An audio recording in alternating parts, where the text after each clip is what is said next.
Hey guys, it's Roderick. I'm here with a review for Fellow Travelers Season 1, Episode 1 on Showtime. Now, I know y'all like, B, we already 6 episodes in, but here's my explanation, right? So I knew I probably was going to review this show, but I wanted to wait until the first 3 episodes to then determine whether or not I wanted to review the show, right? Like I've been gooped in the past with a show that kind of looks good with the trailers. You watch the first pilot, and then the show just kind of goes downhill. So I wanted to wait. I'm already up to episode 4, but I am gonna review the show. They're just gonna be a little bit delayed, but that's even better because if you've already watched the show, we can key with all the episodes you've already watched. And if you haven't watched the show, you can watch the show and then watch my reviews, and we can key. And if you don't want to watch the show, you can watch the review, and we all can key. So if you're new to this channel, this is where we review television shows, films, a little bit of reality, all bundled up with the key with the eye towards acting, filmmaking, and directing. So let's get into the show. So like I said, I've already watched the first 4, so I went back and watched the first one so I can get it for the review because I was just kind of taking it in. Because typically the first 3 episodes of any new television show will give you the topography of what the show is, right? Kind of like the layout, right? You have your pilot, which kind of introduces you to your characters, kind of like what the stakes are, and then the next 2 episodes kind of like fill that out to kind of give us an idea of what this season is going to be, right? So anyway, I wanted to watch the first 3 episodes. The pilot did not disappoint. I really was intrigued. I was enthralled with this pilot. I was enthralled with the show so far up to episode 4. But you know, I've been fooled by the past. If you watch some of my other reviews, I'm not going to name some names, but there have been shows that have gooped me, and I said, never again am I going to be gooped. So even if I have to go back, rewatch and review, I'd rather do that than start watching, start reviewing, and then the show ends up being horrible. And then I like if you watch my reviews, you know I don't like getting on here talking about bad shows, right? Or really talking badly about other people's work. So that's why, fellow travelers, I had to wait. But let's get into this. Let's get into this pilot because there's a lot. Like this show packs in a lot into 1 hour's worth of episodes. So these reviews are going to be real good. So get you a drink because we got a lot to discuss. So we start off in 1986 and we see this guy driving. We know that this is Marcus, and he's driving through this palatial suburb. He comes across this house, you know, with the iron gates, and there's a party. And where we see Matt Bomer, who is Baumer. Sorry, I'm going to do that all throughout this first time. Is Baumer, Matt Baumer, who is Hawkins Fuller, Hawk, and they're throwing a party. He's getting stationed in Italy. Marcus shows up, and immediately Lucy, played by Allison Williams, is like, what's Marcus doing here? And he's like, I don't know, I didn't invite him. So he don't even bring him no cake, don't bring him no drink, shushes him over all the way into the study, and Marcus is already over for Hawk, right? We don't know why Marcus is over Hawk. He's like, look, I just came to drop this by. It's from Tim. He's like, well, we know this is 1986, and we know this is like in the middle of the AIDS crisis, right? So we kind of surmise that Tim probably has been affected with HIV, possibly now he's a full-blown AIDS. And Marcus is like, look, I just came to drop this by. Thank you for the platitudes or whatever. And we find out that it's a snow globe, right? So as we discussed in other reviews, whenever the director by the camera shows you an item, that's called a charged item, right? So that item is going to have a significance later on in this, either in the episode or in the rest of the series, right? So there's lots of charged items. The most common one, if you think of all classic cinema, is the sled from Citizen Kane. Rosebud, for example, that's a charged item, an item that is mentioned, that is either seen or not seen, but is constantly referred to or has some type of significance, right? Now, the other thing this show does very well that I was impressed with is the use of flashbacks, because then we go all the way to 1952. And if you've seen some of my other shows about reviews of shows that actually do flashbacks poorly, won't name any names, this show does a very good job in weaving together the past and the present and cutting back and forth. So now we're in 1952 at the election night for Dwight D. Eisenhower. And on that same night, of course, Joseph McCarthy is elected senator. Now, if you're not aware of who Joseph McCarthy is, I would say while you're watching the show, during your next time you're on the toilet, just Wikipedia Joseph McCarthy and the communism and the witch trials for the about communism and whatever that was going on in the 1950s. It is very intriguing, but that is where we're at the precipice of in 1952, right? So Hawk is there, we have a younger Matt Bomer. He's just, looking dashing. Now, I never really thought Matt Bomer was like super duper attractive, but this show has kind of changed my mind. Don't worry, I won't bed winch for him. He's not like Louis, like from Interview with the Vampire Find, what had me like really questioning my morals of whether or not I was bed winch. But I was like, okay, I get it. Like, I see why people are really like, okay, Matt Bomer. Anywho, we get on, so he orders his drink, and now we see Tim Laughlin, and who is Tim, right? A younger version of Tim, and he orders a glass of milk. He's trying to get his drink, and there's like this immediate flirty. They're cruising each other, right? There's total cruise, total flirts, or whatever. But Cindy McCarthy's elected, and then they just kind of leave it. That's whatever, right? And as this is going on from that first night, we're getting scene cuts back to 1986 into the first night Hawk and Tim met, right? Which is just a very innocuous. He gets him a glass of milk and then whatever, right? So then anyway, Hawk leaves the party and I'm like, oh, he's going home. Nope, girl, he's going to the park to cruise for some trade. Child, he finds him some good trade up in the bathroom stalls and goes back to the trade's house and works the trade out like a Bowflex. Like, one of the things I will say about this show is they do give you some really good, authentic, realistic looking gay sex scenes, which I'm not mad at, because we get all the time very realistic, authentic, heteronormative sex scenes. But child, Hawk worked rough trade out like real good. And we got penis shot too. So already we're about like 5-7 minutes into the show, and I'm like, check. Okay, cute, right? So then, but like all trade or all one night stands, rough trade is trying to like turn this into something different, right? Hawk is like, look, I just came to load you up and then to load myself out. And rough trade's trying to get cigarettes and lighters and gets names and numbers. I mean, Hawk already gave him like already a fake name, talking about his name was Milton, right? And then it's like, okay. And Hawk is like putting his clothes on, and rough trade is just trying to be like, can I see you again? Telling him he works at the State Department, or, that he does telling all his business. And Hawk is like, yeah, okay, fine, whatever. Give my lighter back so I can get up out of here, right? So we already know the Hawk ain't really for the BFE boyfriend experience type of situation. He's really in for the 3 gets: get in, get off, and get out, right? So anyway, so now we get this next scene, which is how they disguise exposition, right? So exposition is when a character kind of unloads a whole bunch of information. And the way in which they disguise this really useful exposition is Hawk is talking to 2 senators. He works in the Congressional Relations Department of the State Department, right? So what Hawk is doing, he's telling a war story, right? But the purpose of this in the episode is to give us two key facts, right? One, how masculine presenting Hawk can really kind of live this dual life, and also the fact that he's a war hero, right? Which comes into play later on in the series about him and being a war hero and how important and how that kind of makes him bulletproof, right? So they really much disguise this exposition in that. Then we meet the secretary fish, right? Of course, we have the 2 archetypes. We have the good Judy, Miss Mary Johnson. She has Hawk's back. She knows what's up. She's always whatever. Then we get nosy, bitter Betty, Miss Fuller, who's like super pro McCarthy, super anti-communism. And when I first saw this, I was like, this chick gonna be problems, okay? Because she's a little bit too rah for McCarthy and their Red Scare or whatever like that, right? So we get the secretary fish.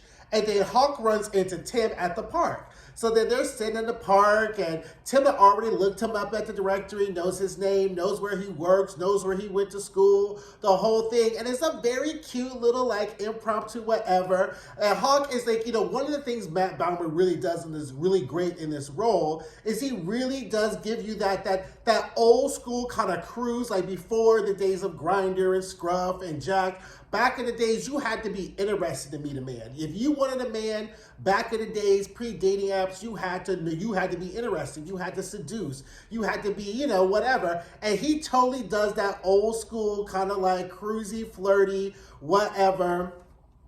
And then he asked Tim, because Tim lets out that he's looking for a job. And of course, like, Hawk is really stepping into this daddy role, like, oh, you need a job? Let me see if I can get you a job. Yeah, yeah, yeah. So he slips him this, they slip each other's number. And then he's like, don't look behind you, but there's the park police. And he was like, for what? Why the park police got to worry about me? And he kind of gives a look like, don't act like you don't know what goes on in this park. They got to meet their quota this month, so find your trade somewhere else. So then Tim was like, whatever, I need to go to church.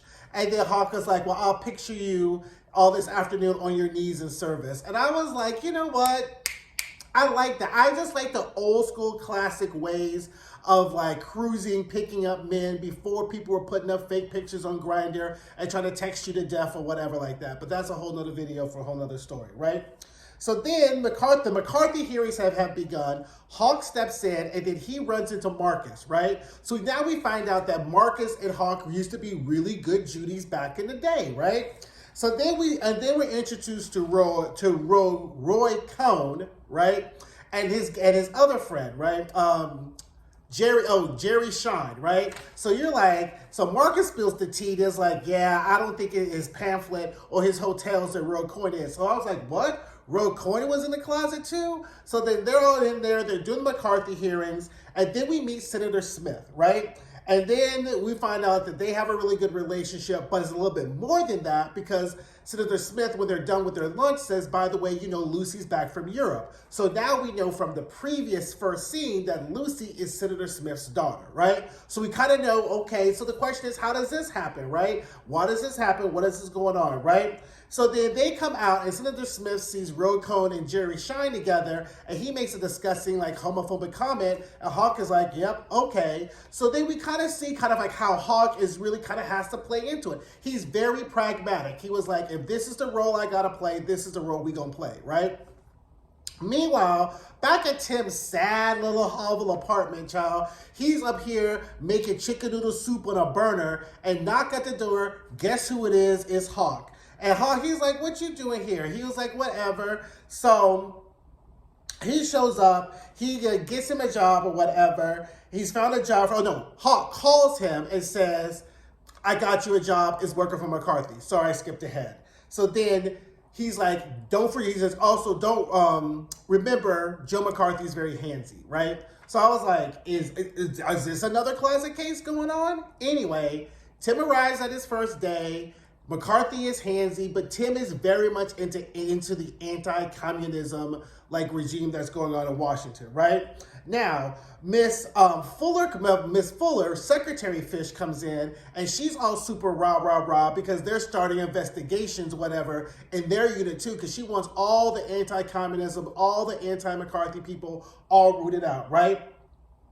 So then Tim comes in, and he drops off a book kind of to say, thank you for getting in the job. And Miss Fuller's giving him the elevators, like up and downs, like he looks Miss Artistic. And then Miss Good Judy, Miss Mary's like, girl, mind your business. I got the book, puts it in the closet. But nosy Miss Fullerfish is like, I don't know about that, right? So then we get to the scene where Hawk arrives at Tim's sad-ass place. He's making chicken noodle soup, right? And Hawk comes in already DTF. It's kind of like that thing, like when you show up to someone's house and you know you're about to have sex or whatever, and they're cooking and you talking and he's chatting. Hawk already knows that he's about to work little Tim all the way out for good and feel filthy. But he goes with the subtext. They meet to eat the chicken noodle soup or whatever. Hawk tells Tim, well, since I got you the job, I need you to spy on McCarthy for me. And Tim's all kind of taken aback, like spying. He's like, look, bitch, you're in Washington. Everybody has ulterior motives, right? Which is a very good subtext because Hawk just used the whole getting Tim a job as an ulterior motive for him to get up in Tim's vagina, right? So anyway, they shows him, like, they talk about the first home experience and whatever.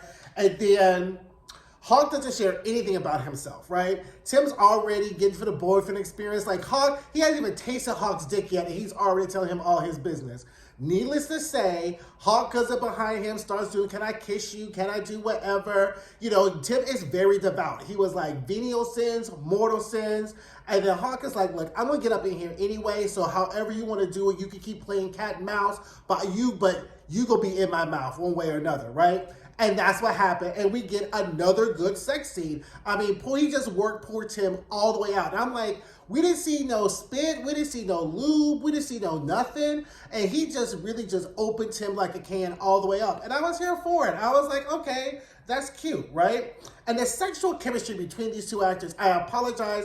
The next video, I will put the actor who plays Tim's name in. Please don't charge it to my heart, charge it to my head. So I'm wanting to get this video out. But there is a definite palpable sexual chemistry between Matt Bomer and the actor who plays Tim, which I really, really enjoy. But then afterwards, Tim feels guilty. Hawk decides he's gonna call him Skippy. He's like, the way you be screaming and moaning after when I be working you out, you need to get you a radio, right? So as they're laying in bed, Tim sees Hawk's scar, and Hawk's like, okay, this bitch is already getting kind of close or whatever like that. And so Hawk's like, I need to get up and go out or whatever. And he starts sharing, telling Hawk all his business.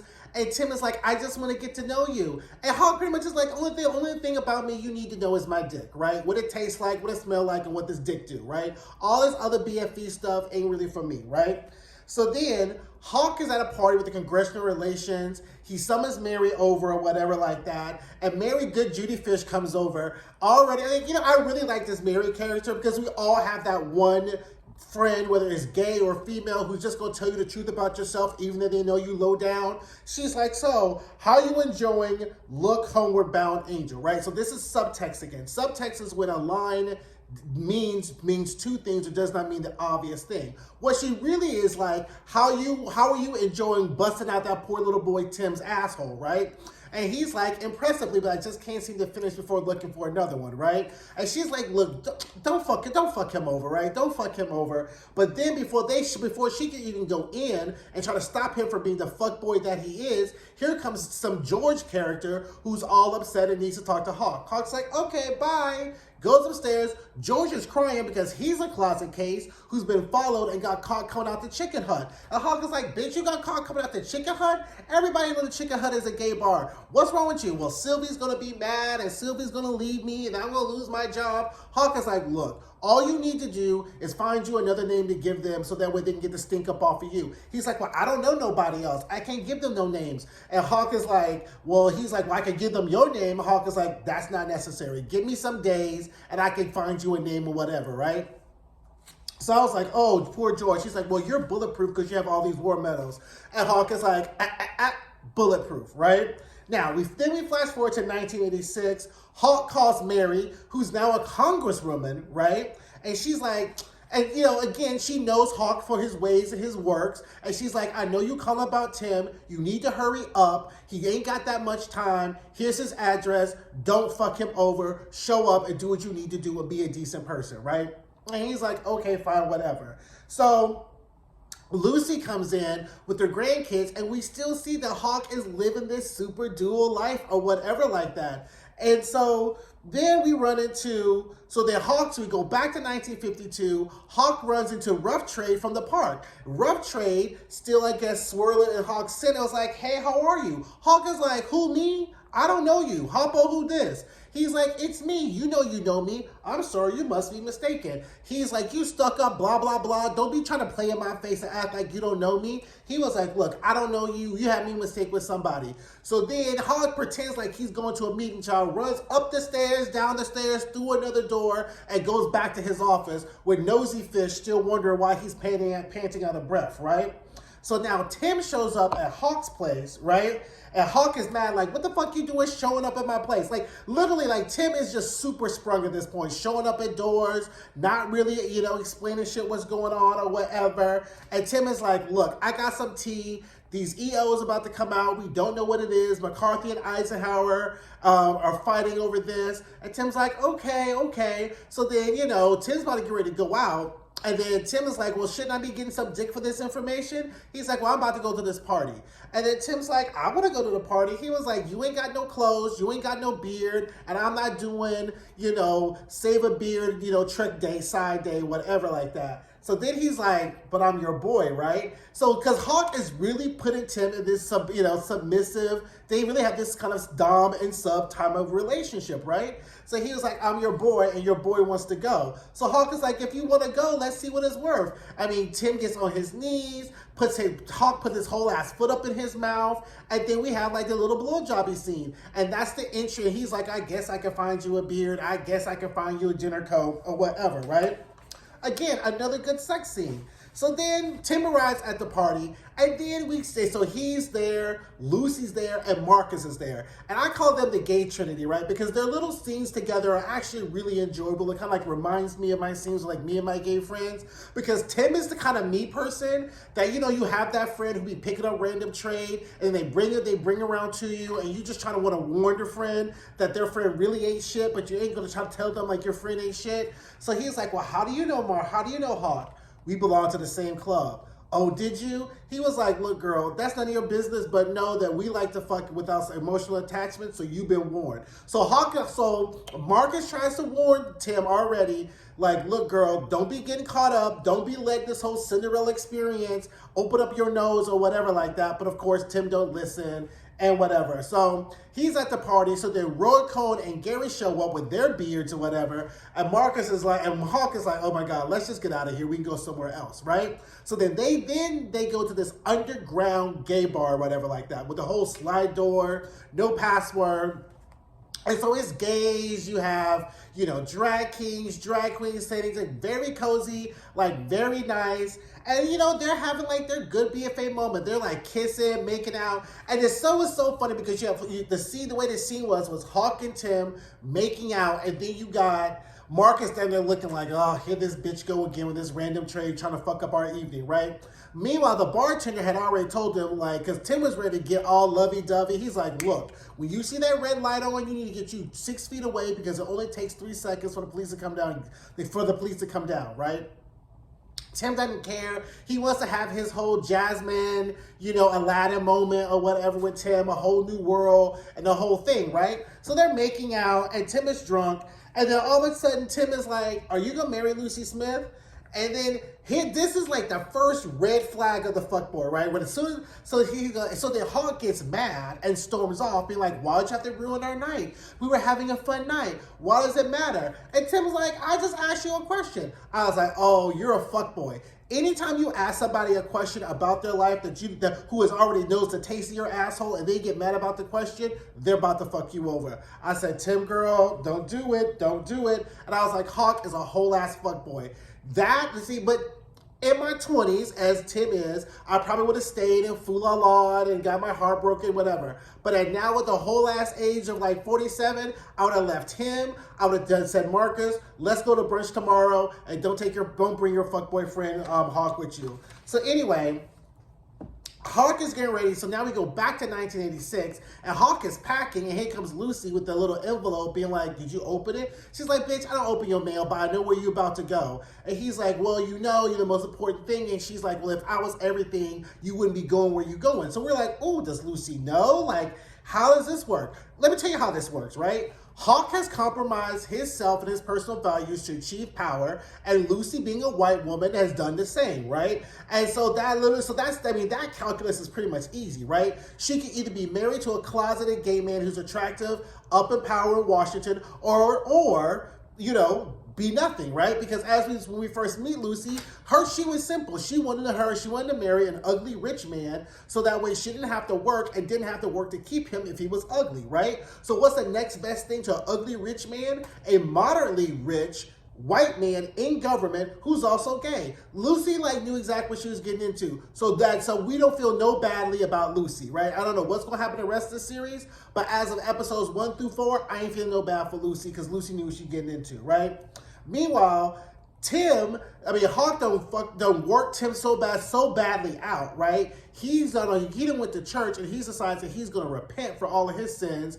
And then the priest is like, well, if you repent, Jesus will forgive you. He's like, but the problem is I don't want to repent because when I was sinning, I felt so bad. I felt so good about it. And I felt like I was closer to God. And then he like runs out the church. I was like, man, Hulk, you done took his ass. You done took his soul. You done took his purity. Like, it's just like, oh, child. I was just, oh, my goodness. So then George shows up and is like, hey, guess what? So George meets Hawk at the Jefferson Memorial. I totally knew it was Jefferson Memorial because it was like across the Potomac, whatever. So they meet in Monticello at the Jefferson Memorial, and he's like, oh, that name worked. He's like, Hawk is like, good. And Returns like, but it didn't work that well because the name you gave me, he didn't try to unalive himself. And then Hawk is like, okay. He's like, well, what am I supposed to do? How am I supposed to live with yourself? He's like, this ain't my problem. I gave you a name. The name worked. This thing's off you. Whatever. But we find out that Hawk goes back,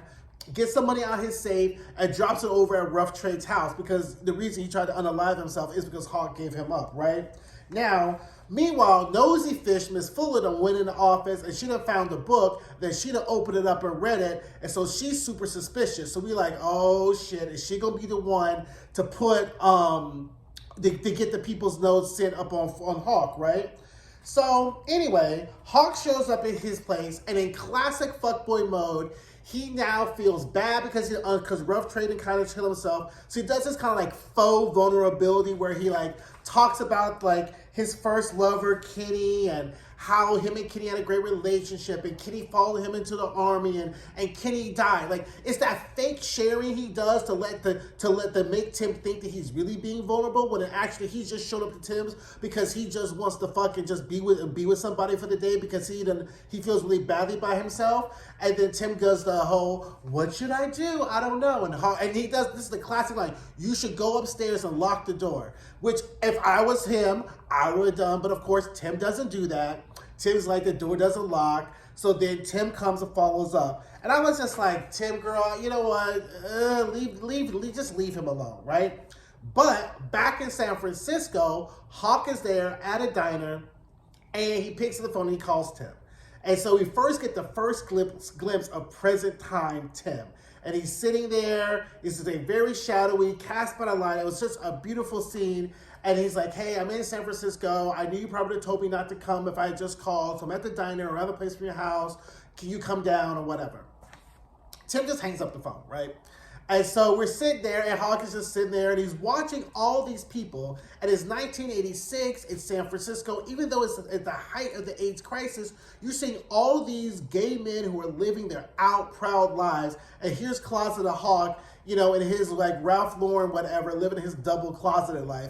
And there was a really good scene because you got to really see kind of the wistfulness and kind of a sadness come across Matt Baumer's face, which I thought was great to show that these people are really living their lives and their truth, and he hasn't, right?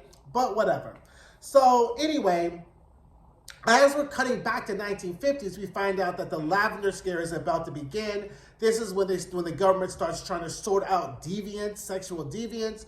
This was the executive order that Tim had reported back to Hawk about. And so Eisenhower has issued an executive order. McCarthy's going to do the hearings. And now the government is going to start rooting out all the gays and lesbians and who they perceive to be sexual deviants out of the government, right? And then we kind of cut back again to 1986, and the phone rings. And then that's how our pilot ends, right? So overall, I have to say, this was a great pilot. It did what it needed to do. Did it give us gave us our characters? Check. Did it give it our high stakes? Check. Did it give it our complications? Check, right? Are we interested, invested in the plight in the plight of the characters? Check, right? So that's all the pilot really has to do on a very simplistic level, and it really, really did that, right? It does span a lot of time, but the show really does a really good job of weaving the two time periods together, so it's not like you feel like you're jumping back and forth. So this is a very effective use of flashbacks. The characters I thought was interesting. There wasn't anybody who I was like, oh, who's this person? Here comes this person, right? Even up to episode 4, all the characters are really interesting, and I'm really kind of invested in their arc and whatever. So I would say I like the show. We're going to keep reviewing it. I'm going to do the next 2 episodes this week, and you're going to get them. So hopefully you guys, if you've watched it, drop down in the comments and tell me what you think. If you haven't watched it, watch it. And then if you're on the fence, go watch Fellow Travelers. It's fantastic. I love this show so far. Don't forget to like, don't forget to comment, don't forget to share this video with somebody else, and I'll see you guys soon. Bye.